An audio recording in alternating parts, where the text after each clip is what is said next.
اعوذ باللہ من الشیطان الرجیم، بسم اللہ الرحمن الرحیم.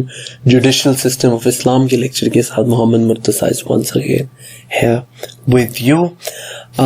بڑا ہی یہ انٹرسٹنگ ٹاپک ہے، بلکہ let me stay here for a while and talk about this, because یہ جب ہم لیگل ایسپیکٹس آف اسلام پڑھتے ہیں تو اس میں دو چیزیں آپ نے پڑھنی ہے. ایک تو اسلامک لا ہے، قانون، دوسرا ہے اسلامک جوڈیشل سسٹم، یعنی کہ عدلیہ کا جو نظام اسلام میں ہے وہ کیا ہے. یہ جو لیکچر ہے یہ اسلام کے عدل کا کانسیپٹ اور عدلیہ کے لیکچر کے اوپر ہے. اس میں جو سب سے ضروری باتیں کچھ ہیں ان کو بڑے غور سے سنیے، یہ بڑی پیاری پیاری باتیں ہیں. عدل اسلام میں بہت ضروری ہے، ہر چیز میں عدل بڑا ضروری ہے. بلکہ جو ہمارے اہل تشیع بھائی ہیں ان کے ہاں تو عدل جو مین ارکان ہے دین کے، جس میں ایمان رکھنا ضروری ہوتا ہے، جس طرح توحید ہے اور رسالت ہے، اس میں عدل بھی شامل ہے. عدل کی اتنی امپورٹنس ہے اسلام کے اندر، اور اللہ کی صفت ہے کہ اللہ العادل ہے، اللہ ظلم نہیں کرتا، اللہ ہمیشہ عدل کرتا ہے. تو عدل is a key feature of Islam which seeks to establish justice and balance in all spheres, economic, political, social, legal. ہر چیز میں اسلام جو ہے وہ عدل کرتا ہے. نہ اکنامکس میں کسی کے ساتھ زیادتی ہو، نہ قانون میں کسی کے ساتھ زیادتی ہو، نہ سیاست میں ہر چیز میں اسلام کہتا ہے عدل. بہت زیادہ عبادت نہ کرو، بہت کم عبادت نہ کرو، متوازن عدل، بیلنس. اور جو کانسیپٹ ہے وہ یہ ہے کہ چلے وہ آگے میں ڈسکس کرتا ہوں کہ اسلام میں جو عدل کا پروسیس ہے یہ ایسا نہیں ہے کہ ابھی کسی نے گناہ کیا اور ابھی اس کا عدل کرنا ضروری ہے. اسلام میں اچھا اب دیکھو، سمجھو اس کو. امریکہ میں ایک بندہ کسی کا قتل کر دیتا ہے، اب اس کو ڈر ہوگا کہ پولیس مجھے پکڑ لے گی، تو وہ پولیس سے چھپے گا، بھاگے گا. اگر وہ پوری زندگی پولیس سے بھاگتا رہا اور اینڈ تک پولیس اسے نہیں پکڑ سکی تو وہ کہے گا دیکھو میں بچ گیا. اسلام میں ایسے نہیں ہو سکتا. اسلام کہتا ہے کہ جی آج سے لے کر تو قیامت تک، اور قیامت کے بعد اللہ کی کچہری ہے، اور اللہ کی کچہری سے کوئی بچ نہیں سکتا. تو اگر میں اسلام مسلمان ہوں اور میں خدا نہ خواستہ کسی کی چوری کر لیتا ہوں، تو مجھے پتا ہے کہ اگر میں نے کسی کی چوری کی ہے تو اس کی سزا یا تو میں معافی مانگ لوں یا وہ مجھے پکڑ لے اور سزا دے دے. اور اگر میں نے معافی بھی نہیں مانگی اور وہ مجھے سزا بھی نہیں دے سکا تو وہ سارا معاملہ پھر قیامت کے دن اللہ کی عدالت میں جائے گا، اور پھر اللہ مجھے اس چوری کی جو سزا دے گا وہ بہت سخت ہوگی اس کی نسبت کہ جو اس کی سزا مجھے دنیا میں مل سکتی ہے. تو اسلام میں جو پروسیس آف جسٹس ہے یہ ایٹرنل ہے، اس کی کوئی لمٹ نہیں ہے. Islam believes that justice will eventually be served. سمجھ رہے ہیں، یہ بہت ضروری جملہ ہے. Justice will eventually be served, justice will necessarily happen. ہر کسی کے ساتھ عدل ہوگا، ہر کسی کو اس کا ذرہ برابر بھی جس نے اچھائی کی ہے اس کا صلہ ملے گا، اور ذرہ برابر بھی کسی نے برائی کی ہے اس کو اس کی سزا ملے گی، چاہے وہ آپ اس دنیا میں لے لیں چاہے وہ اگلی دنیا میں لے لیں، پر عدل تو ہوگا. اچھا، تو ایک تو یہ بات آپ کو اسلامک جسٹس کی سمجھ آ گئی. دوسرا یہ ہے کہ جو قرآن کی ایک آیت بھی ہے کہ ایسنس اسلامک جسٹس کی یہ ہے کہ جس معاملے کے بارے میں پہلی بات میں نے آپ کو بتائی کہ جسٹس از ایٹرنل، یہ میں نے آپ کو سمجھا دی ہے. دوسرا اٹ از اے کی فیچر آف اسلام. تیسرا اسلام میں یہ ہے کہ اگر اللہ تعالیٰ اور اللہ کے رسول نے ایک معاملے کو طے کر دیا ہے تو then we do not have any right to dispute in that matter. So for example, if Allah in the Quran has decided a matter, if Rasulullah in his Sunnah has established a matter, then you and I, if we are true believers, then we will not say that I don't agree with this, I think we should change this, I think we need to amend this. No. If Allah and the Rasulullah have decided something, you and I in good faith should accept their decision, and should accept their decision as being reflective of justice. So this is a brief outline of the concepts of justice in Islam. The importance of justice is supreme. I cannot stress it enough. Adl is a characteristic of Allah. Allah is himself Al-Adil. Al-Adil. Allah is Al-Adil. Huwa Allahu Al-Adil. Huwa Al-Adil. I think I can skip this alif. Okay, I don't know کہ یہ race کیوں نہیں ہو رہا. ہاں ٹھیک ہے. So Allah is Adil. اور اب ہم جو ہے ہم خلیفۃ اللہ ہیں, ہم اللہ کے خلیفہ ہیں اس دنیا میں, ہم اللہ کے نائب ہیں. اللہ نے ہمیں ذمہ داری دی ہے کہ قیامت کے دن تو اللہ انصاف کر دے گا, پر اس دنیا میں جب تک ہم موجود ہیں اللہ نے ہمیں ذمہ داری دی ہے کہ ہم انصاف کریں, ہم عدل کریں. تو کیونکہ یہ اللہ کی صفت ہے تو اس لیے ہمیں بڑی سخت ذمہ داری کے ساتھ اپنے اس فرض کو پورا کرنا چاہیے. تیسری بات یہاں یہ لکھی ہے کہ every important aspect of Islam can be traced back to the concept of justice. میں کوئی بھی آپ کو اسلام کی بات بتاؤں, یا وہ عدل ہوگا اللہ کے ساتھ, یا وہ عدل ہوگا اللہ کے رسول کے ساتھ, یا وہ عدل ہوگا آپ کی ذات کے ساتھ. میں آپ کو کوئی اسلام کا حکم کہتا ہوں, اسلام کہتا ہے نماز پڑھو. کیوں؟ اللہ کا حق ہے کہ اس کی عبادت کی جائے, تو اللہ کے ساتھ عدل کرنا ہے تو نماز پڑھو, کوشش کرنی ہے اللہ کے ساتھ. پھر اسلام کہتا ہے اپنے ماں باپ کے آگے اف بھی نہ کرو. کیوں؟ کیونکہ ماں باپ کا حق ہے کہ ان کی بات مانی جائے. عدل یہ ہے کہ انہوں نے بچپن میں آپ کا خیال رکھا, ان کے بڑھاپے میں آپ ان کا خیال رکھو, عدل.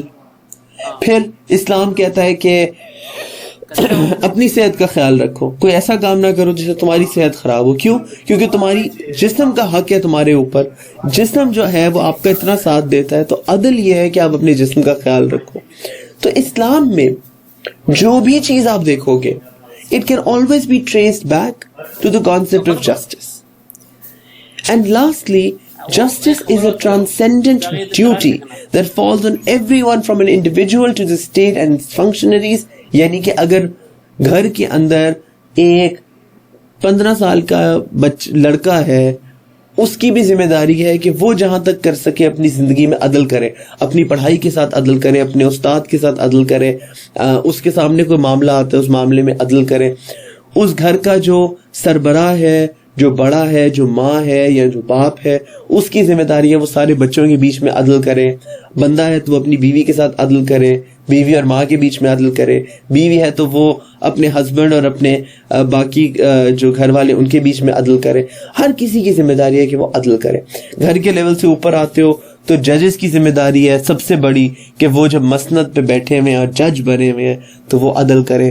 اس کے علاوہ اگر آپ سول سرونٹ ہو, ایک بیوروکریٹ ہو, آپ کی ذمہ داری ہے, آپ حکومت سے پیسہ لیتے ہو, عوام کا پیسہ ہے جو آپ کی تنخواہوں میں جاتا ہے, آپ اپنی نوکری کے ساتھ عدل کرو, حکومت کے ساتھ عدل کرو, لوگوں کے ساتھ انصاف کرو. تو یہ عدل جو ہے چھوٹے سے لیول سے لے کے سب سے بڑے لیول تک چلتا ہے. اچھا جی, اسلام میں جسٹس کے پرنسپلز کیا ہیں؟ پرنسپلز کی میں اکثر بات ہمیں ہر ٹاپک میں تقریباً کرتا ہوں.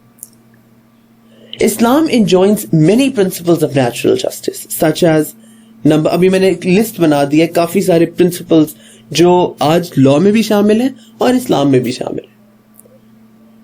پہلا میں نے یہاں لکھا ہے کہ everyone is innocent until proven guilty. اس کا کیا مطلب ہے؟ جب تک کسی پہ فرد جرم عائد نہیں ہو جاتی, ثابت نہیں ہو جاتی, تب تک اس کو آپ مظلوم گردانو. ایسا نہیں ہے کہ اگر آج میں کھڑا ہوتا ہوں, میں کسی پہ الزام لگا دیتا ہوں کہ جی یہ تو جھوٹا ہے, آپ سارے کو یہ جھوٹا ہے, جی یہ جھوٹا ہے, جھوٹا ہے. نہیں, جب تک یہ ثابت نہیں ہو جاتا کہ وہ جھوٹا ہے آپ اس کو جھوٹا نہیں بول سکتے. میرے اوپر کوئی الزام لگا جی اس نے قتل کیا ہے, آپ کہیں جی یہ تو قاتل ہے. نہیں, جب تک ثابت نہیں ہو جاتا تب تک آپ کسی کو اس کی سزا نہیں دے سکتے یا اس کو برا بھلا نہیں کہہ سکتے. پہلا قانون. دوسرا, criminal prosecution must be proved beyond reasonable doubt. یہ ایک لا کا طریقہ ہوتا ہے, ہمارے ہاں بھی ہے کہ 1000 کرمنل بچ جائے تو خیر ہے, پر ایک بھی مظلوم آدمی کو سزا نہیں ہونی چاہیے. اس کے لیے ضروری ہے کہ قانون میں آپ یہ طریقہ رکھو کہ اگر کسی پر فرد جرم ثابت کرنا ہے, if you want to prove that a crime has taken place, it should be beyond reasonable doubt. لازمی طور پر, مکمل طور پہ جب ثابت ہو جائے کہ کرائم ہوا ہے تب اب اس کی سزا دو. سو یہ ایک پرنسپل ہے جو ماڈرن لا میں بھی ہے اور اسلامک لا میں بھی ہے. تیسرا, punishment should be severe. Punishment ایسے نہ ہو کہ اچھا چلو تم نے قتل کیا ہے تم سوری کہہ دو. نہیں, اگر تم نے کوئی غلط کام کیا تو تمہیں اس کی اتنی سزا ملنی چاہیے کہ تمہارے بعد کسی کی ہمت نہ ہو کہ وہ اس طرح کا کام کرے. اب دیکھو یہ دونوں چیزیں نا اکٹھے دیکھو. ایک طرف یہ ہے کہ جرم ثابت کرنا اسلام میں بہت مشکل ہے, اتنے گواہ لاؤ, اتنا یہ کرو, اتنا وہ کرو, پھر جرم ثابت ہوگا. مگر ایک دفعہ جب جرم ثابت ہو گیا ہے تو پھر ایسی سزا ملے گی کہ اگلی 10 پشتیں یاد رکھیں کہ کسی نے ایک دفعہ جرم کیا تھا تو اس کو اس کی سزا ملی تھی. یہ اسلام کا جو ہے جوڈیشل سسٹم, اس کا طریقہ ہے. چوتھا یہ نا, everyone is equal before the law. سب برابر ہے. اور میں آگے شیئر بھی کروں گا, مشہور اس کا واقعہ ہے کہ ایک لڑکی تھی فاطمہ, بڑی مشہور خاندان کی, تو اس نے چوری کی تو رسول خدا نے حکم دیا کہ اس کا چوری ثابت ہو گئی ہے, اس کا ہاتھ جو ہے وہ کاٹ دیا جائے. ہاتھ کاٹنے کا یہ مطلب نہیں ہوتا کہ ادھر سے ہاتھ کٹے گا, اس کا مطلب ہوتا ہے لٹرلی ہاتھ جو ہے وہ بیچ میں سے ہاتھ کاٹ دیتے ہیں, انگوٹھا آپ کا رہتا ہے, ہاتھ کاٹتے. تو رسول اللہ صلی اللہ علیہ وسلم نے حکم دیا کہ اس کا ہاتھ کاٹ دیا جائے. تو انہوں نے کہا دیکھیں جتنے بڑے خاندان کی لڑکی ہے اس کو معاف کر دیں. تو آپ صلی اللہ علیہ وسلم نے فرمایا کہ اگر یہ اس فاطمہ کی جگہ فاطمہ بنت محمد سلام اللہ علیہ بھی ہوتی تو میں ان کو بھی یہی سزا سناتا. تو everyone is equal before the law. پانچواں پرنسپل آپ کو یہ ملتا ہے کہ factors that lead to crime must be curtailed. یعنی کہ ہر وہ چیز جو کرائم کی طرف لے جا سکتی ہے اس کو روکا جائے. اب قتل و غارت کی طرف آپ کو کیا چیز لے جا سکتی ہے؟ وائلنس اگر ہے سوسائٹی میں, آپ کو قتل و غارت کی طرف لے جا سکتا ہے, وائلنس کو روکا جائے. لڑائی جھگڑا جو ہے وہ بڑھ چڑھ کے تو لڑائی قتل و غارت پہ جا سکتا ہے, لڑائی جھگڑے کو روک دیا جائے. اگر ایک کوئی ماحول ہے جس کی وجہ سے آپ کہہ سکتے ہو کہ زنا کا خدشہ بڑھ رہا ہے تو آپ اس کو ماحول کو ہی روک دو. انگلش میں ہم پروورب یوز کرتے ہیں کہ نپ دی ایول ان دا بڈ, کہ مسئلہ شروع ہونے سے پہلے ہی اس مسئلے کو آپ ختم کر لو. چھٹا جو ہے پرنسپل وہ یہ ہے کہ pre-emption is better than cure. It is better کہ آپ پہلے ہی غلط کام نہ ہونے دو, یا آپ ایسا ماحول ہی نہ بننے دو کہ جس میں غلط کام ہو, بجائے اس کے کہ آپ بعد میں جا کے تو لوگوں کو سزائیں دیتے رہو. اگر دو لوگوں کی لڑائی ہو رہی ہے پہلے ہی اس لڑائی کو روک دو, پہلے ہی کوئی سسٹم بنا دو کہ کسی کے ساتھ ناانصافی ہی نہ ہو, پہلے ہی ایسے کر دو کہ کوئی بھوکا نہ سوئے. جب کوئی بھوکا نہیں سوئے گا تو کوئی چوری کیوں کرے گا؟ ہاں اگر ہے کہ کوئی بھوکا سو رہا ہے تو پھر وہ بیچارہ جو بھوک سے سو رہا ہوگا وہ چوری بھی کرے گا. تو یہ آپ نے میک شور کرنا ہے کہ پریمپشن جو ہے وہ ہو. اچھا, یہ ساری چیزیں میں آپ کو اس لیے بھی بتا رہا ہوں کہ جب آپ کا کوشچن آتا ہے your duties as a public servant, یہ سب بھی اس میں شامل ہے, کیونکہ justice is part of your job. So you need to make sure کہ آپ پریمپشن کو پریفر کرو, equality of before the law ہو, وغیرہ وغیرہ. یہ کئی سوالوں کے اندر آپ توڑ مڑوڑ کے اس چیز کو فٹ کر سکتے ہو. اچھا, آخری باتیں آج کے اس لیکچر کی اور اسلامک جوڈیشل سسٹم, اس کی ہسٹری کیا ہے, یہ ایوالو کہاں سے ہوا. ہسٹری کو 2 حصوں میں توڑ دیجئے, ایک رسول خدا صلی اللہ علیہ وسلم سے پہلے اور ایک رسول خدا صلی اللہ علیہ وسلم کے بعد. اسلامک جو جورسپروڈنس ہے, جو اسلامک جوڈیشل سسٹم ہے, اس کی ابتدا تو حضرت آدم سے ہو جاتی ہے. پہلا جو مرڈر کا کیس آتا ہے وہ حابیل اور قابیل کا کیس آتا ہے. اس کے بعد حضرت ابراہیم کے دور میں لا کو فارمولیٹ کیا جاتا ہے. حضرت موسیٰ علیہ السلام جو تھے وہ پہلے نبی تھے کہ جن کو ایک کتاب, ایک قانون جو ہے, کمانڈمنٹس جو ہیں وہ دیے گئی تھی. اس کو ہم کہتے ہیں بک آف لا یا توریت, انگلش میں ہم اس کو بولیں گے دا تورا. جو تورا ہے, this was the law given to حضرت موسیٰ علیہ السلام, and it was followed by a long tradition of jurisprudence in the بنی اسرائیل. بنی اسرائیل میں حضرت موسیٰ کے بعد بہت سے اور نبی آئے, اور حضرت عیسیٰ بھی آئے, حضرت داؤد بھی آئے, زبور اور انجیل ان کی کتابیں ہیں. اور اس کے علاوہ بھی آپ دیکھتے ہیں کہ بہت سے صحیفے اترے, بہت ان میں جو نبی آئے انہوں نے بڑا کام کیا اپنے جورسپروڈنس کو ڈیولپ کرنے میں. اور پھر آخر میں دوسری طرف حضرت اسماعیل کی اولاد میں رسول خدا صلی اللہ علیہ وسلم آئے جو کہ آخری نبی ہیں، اور قرآن جو ہے وہ آخری قانون ہے جو اللہ تعالیٰ نے انسان کو عطا کیا ہے.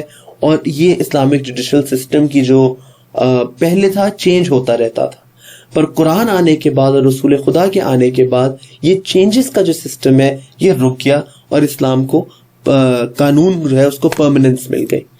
اب جب پرماننس مل گئی، اب نیکسٹ سٹیپ کیا ہوگا؟ نیکسٹ سٹیپ یہ ہوگا کہ جتنی چیزیں تو اللہ تعالیٰ نے فکس کر دی وہ فکس کر دی، جو چیزیں اللہ تعالیٰ نے فکس نہیں کی وہ رسول خدا نے فکس کر دی، جو چیزیں اللہ نے فکس کی نہیں کی اور رسول خدا نے بھی فکس نہیں کی ہیں، جن کے بارے میں بعد میں کنفیوژن ہو گیا، اس میں پھر مختلف ججز جو تھے خلفائے راشدین کے دور کے، جس میں حضرت علی کرم اللہ وجہ شامل ہیں، حضرت معاذ بن جبل شامل ہیں، حضرت عتاب بن اسیاد شامل ہیں، یہ ایٹال جتنے دیگر اس طرح کے ججز تھے، انہوں نے پھر تفسیر کی، اس کو ایکسپلین کیا کہ قرآن کی آیت جو ہے اس کا کیا مطلب ہے، رسول خدا کا حکم جو ہے اس کا کیا مطلب ہے، یا اس کو پھر اس پہ مزید اپنے حکم دیے. مثال میں اس کی اکثر پہلے بھی دے چکا ہوں کہ شراب پینے کی سزا اسلام میں قرآن و سنت کے مطابق 40 کوڑے تھی، پر حضرت عمر کے دور میں بہت زیادہ لوگ شراب پینا شروع ہو گئے، تو حضرت علی نے مشورہ دیا کہ اس سزا کو 40 کوڑے کی بجائے 80 کوڑے کر دیا جائے. اب حضرت عمر نے کہا یہ تو قرآن و سنت کے خلاف ہے بات، تو حضرت علی نے کہا نہیں، قرآن و سنت میں شراب کی بھی سزا ہے، جھوٹ کی بھی سزا ہے، 40 کوڑے، تو جو شراب پیتا ہے اس کا لائکلی ہے کہ وہ جھوٹ بھی بولے گا، تو ہم ان دونوں سزاؤں کو ملا کر 80 کوڑے کی سزا دے دیتے ہیں. یہ ایک اسلام میں جو لا ہے اس کی ڈیولپمنٹ ہو رہی تھی. اچھا، اس کے بعد حضرت عمر کے دور میں ہم دیکھتے ہیں کہ انہوں نے یہ سسٹم کیا، پہلے جو خلیفہ تھا وہ جج بھی تھا اور وہ خلیفہ بھی تھا. حضرت عمر نے وہ کیا جس کو اب کی دنیا میں، اور جو آپ میں سے US ہسٹری وغیرہ پڑھ رہے ہیں ان کو اس کا بڑا اچھی طرح سے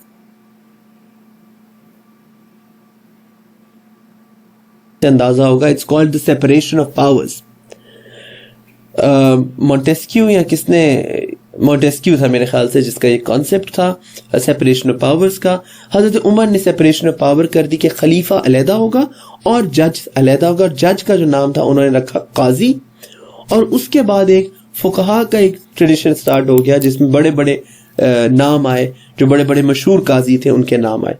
اس کے بعد جب عباسیوں کی حکومت آئی تو انہوں نے، کیونکہ اتنے زیادہ قاضی ہو گئے تھے کہ انہوں نے پھر ایک چیف جسٹس کا جو ہے عہدہ وہ بنایا، اور اس کو کہتے تھے قاضی القضاء، کہ سب قاضیوں کا جو قاضی ہے یعنی چیف جسٹس. اور تب سے وہ سسٹم بنا جس کو ہم آج مسلم جوڈیشل سسٹم کہتے ہیں، جس میں قاضی ہوتے ہیں، فقہا ہوتے ہیں، اور شریعت کی روشنی میں اس کی فیصلے ہوتے ہیں.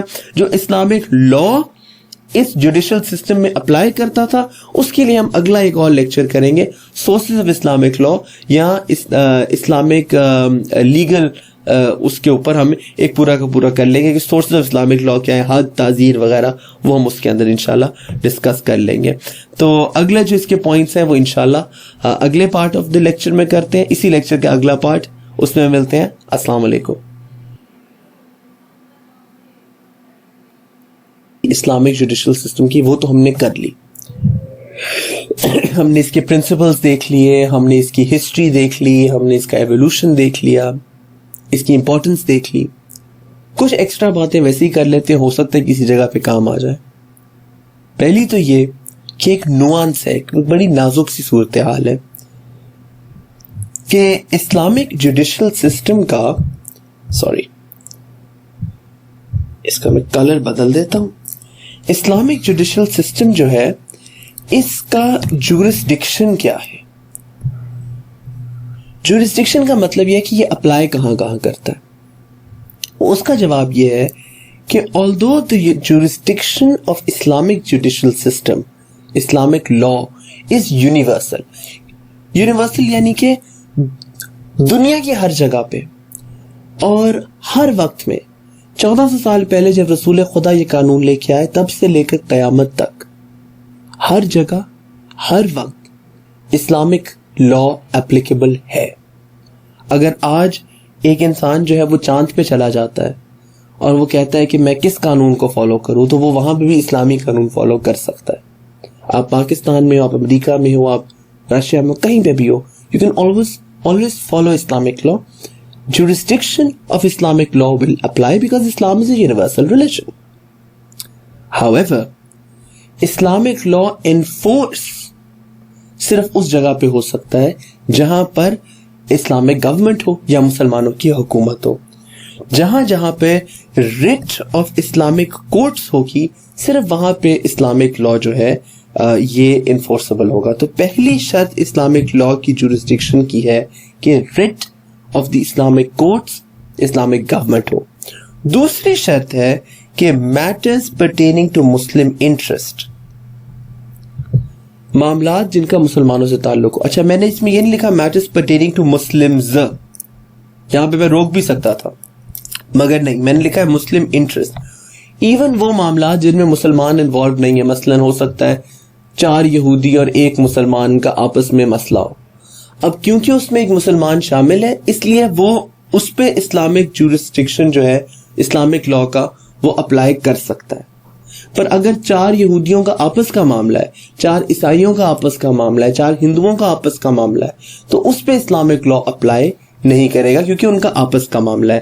Internal matters of other states, دوسرے ملکوں کا, اور other religious groups in the Muslim state, یعنی کہ اب انڈیا ہے یا چائنا ہے, ان کا اندرونی کوئی معاملہ, یا مسلمان ملک کے اندر بھی جو غیر مسلم رہتے ہیں ان کے آپس کا کوئی معاملہ, 2 کرسچنس کا یا 2 ہندوؤں کا یا 2 یہودیوں کا آپس کا معاملہ, وہ ان لوگوں کے اپنے لا کے مطابق ہوگا. چائنا والوں کا چائنا کے لا کے مطابق, انڈیا والوں کا انڈیا کے لا کے مطابق, اور مسلمان ملک کی بھی جو مائنورٹی ہے اس کا مائنورٹی کے لا کے مطابق ہی معاملہ ڈیل ہوگا.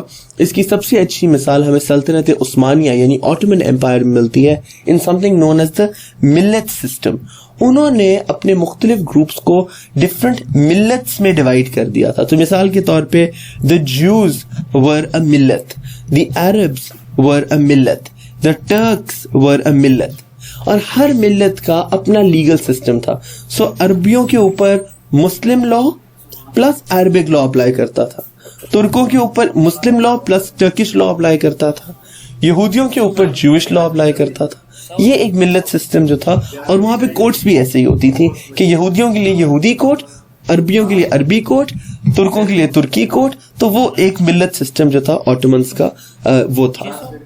اچھا جی, جورسڈکشن میں ہم نے بات کر لی ہے. اس لیکچر میں ہم پنشمنٹس کے اوپر اور پریسیڈنٹس کے اوپر اور application of Islamic judicial system کافی کچھ رہتا ہے. شروع کرتے جاتے ہیں. پہلا یہ کہ پنشمنٹ جو ہے اسلامک جوڈیشل سسٹم میں ان کا مقصد کیا ہے. اسلام میں جب ہم کسی بھی گناہ کے لیے یا کسی بھی کرائم کے لیے سزا دینے لگتے ہیں تو کیا چیزیں ہمیں لازماً کنسیڈر کرنی ہے اس کے لیے.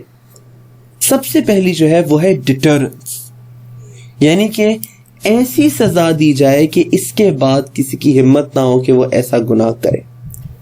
دوسرا ہے ریٹریبیوشن, یعنی کہ جس کے ساتھ زیادتی ہوئی ہے اس کا ازالہ ہو. ان دا سینس کہ اگر کسی کی آنکھ ضائع ہوئی ہے یا اگر کسی کے ٹانگ کٹ گئی ہے تو ریٹریبیوشن اس کو اس کا بدلہ ملے, کہ اگر اس کی ٹانگ کٹی ہے تو پھر اس کی بھی ٹانگ کٹے. آئی فار آئی, ریٹریبیوشن, کہ یہ لگے لوگوں کو کہ اگر میرے اوپر کوئی ظلم ہوا ہے, میرے ساتھ کوئی زیادتی ہوئی ہے تو اس کا بدلہ مل گیا. بدلہ از دا گڈ ورڈ, بدلہ. اچھا, تیسرا ہے انکیپیسیٹیشن, کہ جس نے کوئی گناہ کیا ہے, کوئی غلطی کی ہے, کوئی کرائم کیا ہے, وہ دوبارہ وہ نہ کر سکے. مثال کے طور پر ایک شخص ہے کہ جو پکڑا گیا ہے, جس طرح ہمارے یہاں قصور وغیرہ میں اکثر اس طرح کے کیسز آتے ہیں کہ جی بچوں کے ساتھ زیادتی کا کیس آتا ہے, چائلڈ ریپ کا, چائلڈ مولسٹیشن کا کیس آتا ہے. اب اس شخص کو انکیپیسیٹیٹ کیا جائے کہ اگر ایک بندہ ہے کہ جس نے آج تک 10 دفعہ یا 15 دفعہ خدا نخواستہ کوئی چائلڈ مولسٹیشن کا ایکٹ کیا ہے, آئندہ وہ اسے نہ کر سکے. اسی لیے کئی کرائمز کے اندر اسلام میں سزائے موت سنائی جاتی ہے تاکہ اگلا بندہ انکیپیسیٹیٹ ہو جائے, وہ جو غلطی اس نے ایک دفعہ کیا وہ دوبارہ نہ کر سکے, اسی طرح گناہ جو اس نے ایک دفعہ کیا دوبارہ نہ کر سکے. اسی طرح اگر کوئی چوریاں کرتا ہے, اس کو عادت ہے چوریوں کی, تو وہ ہر وقت چوریاں کر رہا ہوتا ہے, اس کو روکا بھی ہے, ڈانٹا بھی ہے, سمجھایا بھی ہے, پھر بھی چوریاں کرتا ہے, پھر آپ اس کا ہاتھ کاٹ دیتے ہو تاکہ وہ آئندہ چوری نہ کر سکے. تو اسلام میں تیسرا پوائنٹ ہے انکیپیسیٹیشن. چوتھا ہے ریہیبلیٹیشن. ریہیبلیٹیشن کا یہ مطلب ہے کہ اگر ایک شخص سدھر سکتا ہے تو اس کو سدھار لیا جائے. مثال کے طور پر اسلام یہ کہتا ہے کہ اگر کوئی انسان ہے کہ جو, کیا میں اس کی مثال دوں, کچھ فقہا کے اندر یہ آتا ہے کہ اگر جس طرح دو کنوارے لڑکے ہیں اور انہوں نے آپس میں کوئی ہنسی مذاق میں کوئی ایسی حرکت کر دی کہ جو ان کو آپس میں نہیں کرنی چاہیے تھی, کوئی نازیبا حرکت تھی, آپ ان دونوں کو سزا دو گے. مگر قرآن جو ہے وہ یہ کہتا ہے کہ اگر وہ دونوں توبہ کر لیں اور معافی مانگ لیں, آپ ان کو سمجھاؤ, اگر وہ سمجھنے سے معافی مانگ لیتے ہیں اور سمجھ جاتے ہیں اور توبہ کر لیتے ہیں تو اللہ بھی ان کو معاف کر دے گا, آپ بھی ان کو معاف کر دو. یعنی کہ پہلا فوکس اللہ کا یہ ہے کہ اللہ بھی معاف کر دے اور لوگ بھی معاف کر دیں. اسی طرح ریہیبلیٹیشن, اگر ایک بندہ ہے جس نے گاڑی غلط چلا رہا تھا, جس کی وجہ سے کسی کو لگی, اس کا پاؤں زخمی ہو گیا.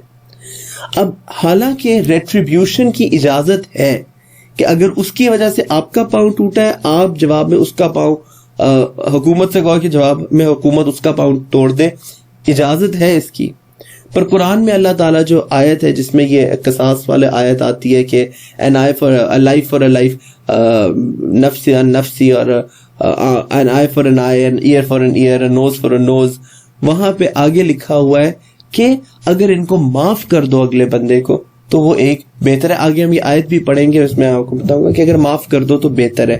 یعنی کہ اگر اس نے گاڑی ماری اور آپ کا پاؤں ٹوٹ گیا, آپ کو یہ حق ہے کہ آپ جواب میں سزا کے طور پہ حکومت سے کہو کہ اس کے پاؤں کو بھی توڑ دے. حکومت یہ کر سکتی ہے اسلامک لا کے مطابق, مگر بہتر یہ ہے کہ آپ اس کو معاف کر دو تاکہ وہ آئندہ اپنی عادتیں جو ہے وہ سدھار سکے اور وہ توبہ کرے اور وہ ایک بہتر انسان بن سکے. آخری یہ ہے ریسٹیٹیوشن, یعنی کہ جس کا نقصان ہوا ہے اس کے نقصان کا کچھ ازالہ ہو. اس کی سب سے بڑی مثال جو ہے وہ ہے دیت.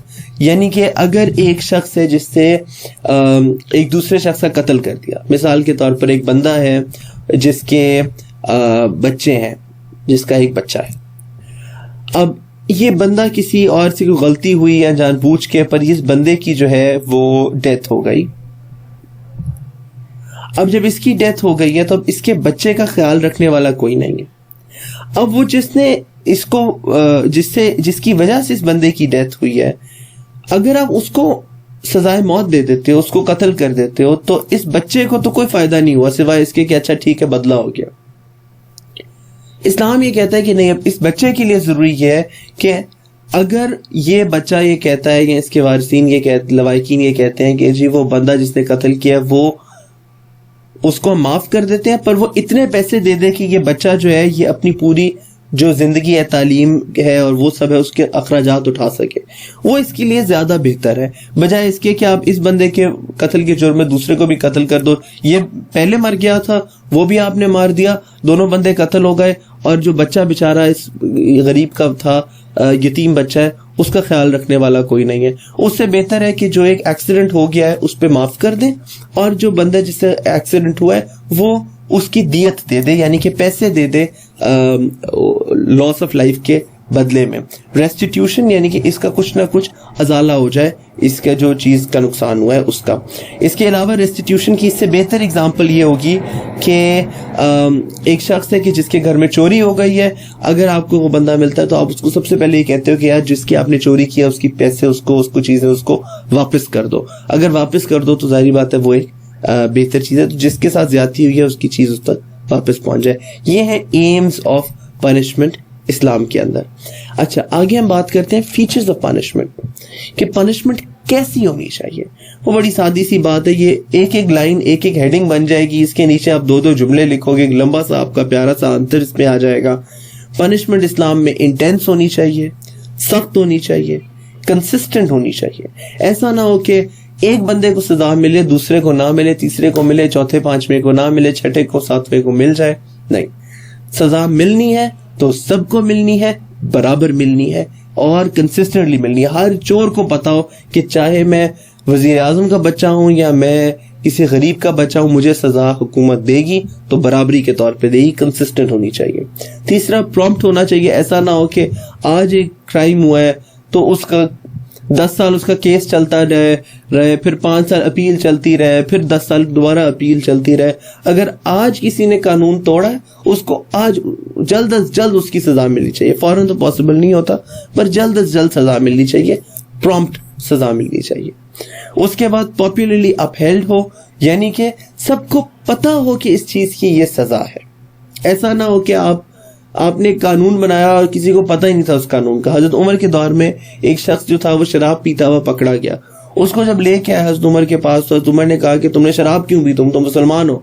تو اس نے کہا کہ حضرت عمر مجھے تو پتہ ہی نہیں تھا کہ شراب جو ہے وہ بین ہو گئی ہے. آپ نے کہا تم غلط بات کرتے ہو، کیسے ہو سکتا ہے نہ پتا ہو. اس کے محلے میں پوچھوایا کہ کسی نے اس کو، وہ جو آیت نازل ہوئی ہے کہ جس نے شراب بین کی ہے، کسی نے اس کو پڑھ کے سنائی ہے؟ سب نے کہا جی ہم نے نہیں پڑھ کے سنائی. کوئی بندہ نہیں مل رہا تھا جس نے کہا اس نے پڑھ کے سنائی. تو حضرت عمر نے کہا ٹھیک ہے، اس کا مطلب ہے کہ تمہیں نہیں پتا تھا، تو ہم تمہیں اس بار کچھ نہیں کہیں گے، اگلی بار خیال رکھنا. تاکہ مطلب اس کا یہ کہ پاپولرلی اپہیلڈ، سب کو وہ قانون پتا ہونا چاہیے. اگر کسی کو قانون نہیں پتا تو آپ اس کو اس میں تھوڑی معافی دے سکتے ہو. ہمارے لاء میں یہ نہیں ہوتا. ہمارے لاء میں جو طریقہ ہے وہ ہے کہ ignorance of law is no excuse. اگر آپ کو نہیں پتا کہ ایک قانون ہے، آپ کو پھر بھی اس کے مطابق سزا دی جا سکتی ہے. اسلام یہ کہتا ہے کہ قانون وہ ہے جو سب کو پتا ہو کہ یہ قانون ہے. اور اگر کسی کو قانون نہیں، کوئی کافی سارے لوگ ہیں جن کو ایک قانون کا پتہ ہی نہیں ہے، تو آپ اس قانون کو ان پر لاگو نہیں کر سکتے، کیونکہ ان کو تو پتہ ہی نہیں ہے کہ یہ چیز غلط ہے یا صحیح ہے، یا یہ قابل سزا ہے، کرائم ہے کہ نہیں ہے. تو وہ ہو گئی. آخری بات یہ ہے کہ ڈسکریجز اسکیپ، ایسی سزا ہو کہ لوگ اس سے بچ کے نکلنے کا تصور بھی نہ کر سکیں. ایسا نہ لگے ان کو کہ ہم کسی طرح سے سزا سے بچ سکتے ہیں، بلکہ ہر کسی کو سزا کا خوف بھی ہو اور سزا کا یقین بھی ہو. اسلامک جوڈیشل سسٹم بڑا سٹرونگ تھا، بڑا تگڑا تھا، بڑا زبردست تھا، اور اس کی آپ کو مثالیں میں کچھ دے چکا ہوں. پہلے میں نے آپ کو مثال دی کہ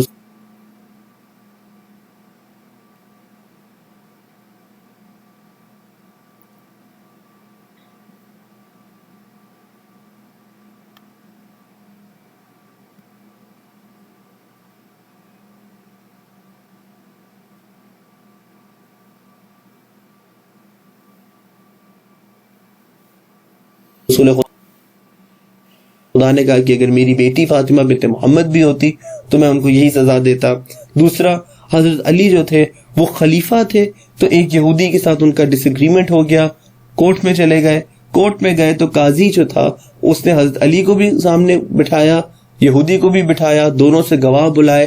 حضرت علی جو تھے ان کے گواہ کے طور پر ان کا بیٹے امام حسن امام حسین آئے، ان کے غلام جو تھے میرے خیال سے کمبر نام تھا وہ آئے. تو قاضی نے کہا کہ جی بیٹوں اور غلام کی گواہی جو ہے وہ اس معاملے میں قبول ہی نہیں ہوتی، اور یہودی کے حق میں فیصلہ کر دیا. حضرت علی اس وقت خلیفہ تھے. آپ یہ کہہ سکتے تھے قاضی میں تمہیں برطرف کرتا ہوں، دوسرا جج لگاؤ اس کی جگہ، مگر آپ نے یہ کہا کہ جب ایک قاضی کا فیصلہ ہے تو میں گواہ نہیں لا سکا، حالانکہ فیصلہ غلط تھا اور آپ حق پہ تھے. آپ کے اوپر جھوٹا جو تھا، یہودی جو تھا وہ جھوٹ بول رہا تھا، پر آپ نے پھر بھی کہا کہ کیونکہ قانون کے مطابق میں اپنی چیز ثابت نہیں کر سکا، اس لیے میں آگے اس چیز کے اوپر کوئی مسئلہ نہیں کروں گا. اور پھر یہودی اتنا امپریس ہوا آپ کی اس بات سے کہ اس نے اسلام قبول کر لیا اور اپنی غلطی کا اعتراف کر لیا. اس کے بعد حضرت عمر جو تھے انہوں نے ایک بڑی بہادری کا عمل کیا کہ حج کے اوپر وہ کھلی کچہری لگاتے اور کہتے کہ کسی کے بھی خلاف آپ کیس لانا چاہو تو آپ حج کے موقع پر لا سکتے ہو. ویسے بھی کیونکہ حج کا موقع ہے تو کوئی حج میں جھوٹ نہیں بولتا، تو یہ بھی تھا کہ کوئی جھوٹ نہیں بولتا اس وقت. اور اس وقت آپ بتا دیتے کہ جی میرے علاقے میں فلاں بندہ رشوت لے رہا ہے یا فلاں بندہ ظلم کر رہا ہے، وہاں پہ آپ کھلی کچہری لگاتے تھے. اپنے آفیسرز کے خلاف بھی کارروائی کرتے تھے اس کھلی کچہری میں. مظالم کوٹ نام تھا ان کا. اس کے بعد اسلامک لا جو ہے اس میں کمپلیٹ سیپریشن آف پاور، جو خلیفہ ہے وہ قاضی کو برطرف بھی نہیں کر سکتا، اس کے فیصلوں میں عمل دخل بھی نہیں کر سکتا، اور قاضی جو ہے وہ خلیفہ کو بلا کر اس سے حساب لے سکتا ہے۔ اور آخری بات یہ ہے کہ ججز کی اپوائنٹمنٹ اتنی ضروری چیز تھی کہ جو خلیفہ وقت تھا وہ خود ڈیسائیڈ کرتا تھا کہ ہر صوبے کے اندر جج جو ہے وہ کس کو بن کے جانا چاہیے۔ یہ بھی ہمیں اسلام میں پریسیڈنٹ ملتا ہے۔ پاکستان میں کیا سسٹم ہے آج کل؟ پاکستان میں آج کل ایک ہائیبریڈ سسٹم ہے۔ کچھ چیزیں اسلامک جوڈیشل سسٹم کی ہیں، کچھ چیزیں ماڈرن جوڈیشل سسٹم کی ہیں، کچھ چیزیں ہیں جو دونوں کے اندر ہیں۔ اسلامی کیا کیا چیز ہے؟ پہلی اسلامی چیز ہے ہمارا آئین، ہمارا کانسٹیٹیوشن، جو کہتا ہے کہ حاکمیت اللہ تعالیٰ کی ہے، sovereignty belongs to Allah. Constitution also says that no law can be made in Pakistan which is in contravention to the Quran and the Sunnah.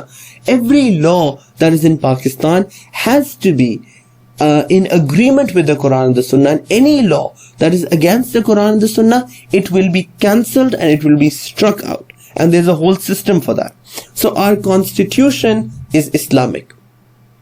Secondly, the intention of our courts and the intention of our legal and political system is Islamic. ہمارا نام بھی اسلامی جمہوریہ ہے، ہمارا آئین میں بھی اسلام کی بات ہے۔ اور اگر آپ کسی سے پوچھو گے کہ اسلام پاکستان میں کیسا نظام عدل ہونا چاہیے، تو ہر کوئی کہے گا جی اسلامی نظام عدل ہونا چاہیے۔ تو ہماری نیت بھی اسلام کے ساتھ جڑی ہوئی ہے۔ اس کے بعد جو مینیفیسٹ پاپولر ول ہے کہ عوام کی جو رائے ہے وہ بھی یہ ہے کہ پاکستان کا جو جوڈیشل سسٹم ہے وہ اسلامی ہونا چاہیے۔ اس کے بعد ججز کو اور سینئر افسروں کو جو اپوائنٹ کرنے کا طریقہ ہے، article 62, 63, 62, 63 of the constitution of Pakistan, وہ بھی اسلام کے مطابق۔ اسلام کہتا ہے that a judge should be Sadiq and should be Amin, and that is also the criteria for public officials in Pakistan according to the constitution۔ اس کے بعد اسلام کہتا ہے کہ قانون کے آگے سب کو برابر ہونا چاہیے، اور پاکستان میں بھی لیگلی قانون کے آگے سب برابر ہے۔ However, کچھ چیزیں ہیں ہمارے لیگل سسٹم کی جو ان اسلامک ہے۔